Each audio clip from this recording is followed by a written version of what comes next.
ಓಂ ಶ್ರೀ ಗುರುಭ್ಯೋ ನಮಃ. ಹರಿ ಓಂ.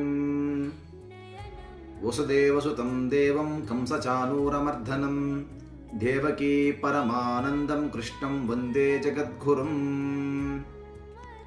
ಆತ್ಮೀಯ ವೀಕ್ಷಕರೇ, ಅಭಿನವ ಭಕ್ತಿ ಮಾರ್ಗಂ ಚಾನಲ್ಗೆ ಸ್ವಾಗತ. ಇವತ್ತಿನ ವಿಡಿಯೋದಲ್ಲಿ ನಾವು ರೋಹಿಣಿ ನಕ್ಷತ್ರದ ಬಗ್ಗೆ ನಾವು ತಿಳ್ಕೊಳ್ಳೋಣ. ಈ ರೋಹಿಣಿ ನಕ್ಷತ್ರಕ್ಕೆ ಅದಕ್ಕೆ ಆಗಿರತಕ್ಕಂತಹ ಪ್ರಸಿದ್ಧವಾಗಿರತಕ್ಕಂತಹ ದೇವಾಲಯ ಅಂದರೆ ಕಾಂಚೀಪುರಂನಲ್ಲಿರತಕ್ಕಂತಹ ಪಾಂಡವ ದೂತ ಪೆರುಮಾಳ್ ಆಲಯ. ಇಲ್ಲಿ ಶ್ರೀಕೃಷ್ಣನು ದ್ವಾಪರ ಯುಗದಲ್ಲಿ ನೆಲೆಸಿರತಕ್ಕಂಥದ್ದು. ರುಕ್ಮಿಣಿ ಸಮೇತನಾಗಿ ಇಲ್ಲಿ ಶ್ರೀಕೃಷ್ಣ ನೆಲೆಸಿದ್ದಾನೆ.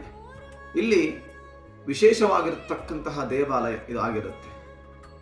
ಒಟ್ಟಾರೆ ಇಲ್ಲಿ ಏತಕ್ಕೋಸ್ಕರ ಹೋಗಬೇಕು ಅಂದರೆ ರೋಹಿಣಿ ನಕ್ಷತ್ರ ಸಂಬಂಧಪಟ್ಟಿರತಕ್ಕಂಥವ್ರು ಅಥವಾ ಬೇರೆ ಯಾರಾದರೂ ಸರಿ ಧರ್ಮ ನ್ಯಾಯ ಶಾಂತಿಗೋಸ್ಕರ ಅಂದರೆ ಯಾರು ಅಧರ್ಮದಲ್ಲಿ ಇರತಕ್ಕಂಥವರು ಅವರು ಧರ್ಮದ ಕಡೆಗೆ ಹೋಗಬೇಕಂದ್ರೆ ಈ ದೇವಾಲಯಕ್ಕೆ ಹೋಗಬೇಕಾಗಿರುತ್ತೆ. ಮತ್ತೆ ಅನ್ಯಾಯದಲ್ಲಿ ಯಾರು ನಡವಳಿಕೆ ಇರುತ್ತೋ ಅಂಥವರು ನ್ಯಾಯಗೋಸ್ಕರ ಇಲ್ಲಿ ಹೋಗತಕ್ಕಂಥದ್ದು. ಅಶಾಂತಿ ಪ್ರತಿನಿತ್ಯ ಕೂಡ ಮನಸ್ಸಿಗೆ ನೆಮ್ಮದಿ ಇಲ್ಲ, ಅಶಾಂತಿಯಿಂದ ಇರತಕ್ಕಂಥವರು ಶಾಂತಿ ಬೇಕಾಗಿರತಕ್ಕಂಥವ್ರು ಈ ದೇವಸ್ಥಾನಕ್ಕೆ ಹೋಗಬೇಕಾಗುತ್ತೆ. ಅಂದರೆ ಶ್ರೀಕೃಷ್ಣನು ಪಾಂಡವರಿಂದ ಕೌರವರೆಗೆ ಶಾಂತಿ ಸಂದೇಶವನ್ನು ತಗೊಂಡೋಗಿರತಕ್ಕಂಥದ್ದು ಈ ದೇವಸ್ಥಾನದಲ್ಲಿ ತುಂಬ ಪ್ರಸಿದ್ಧವಾಗಿರುತ್ತದೆ.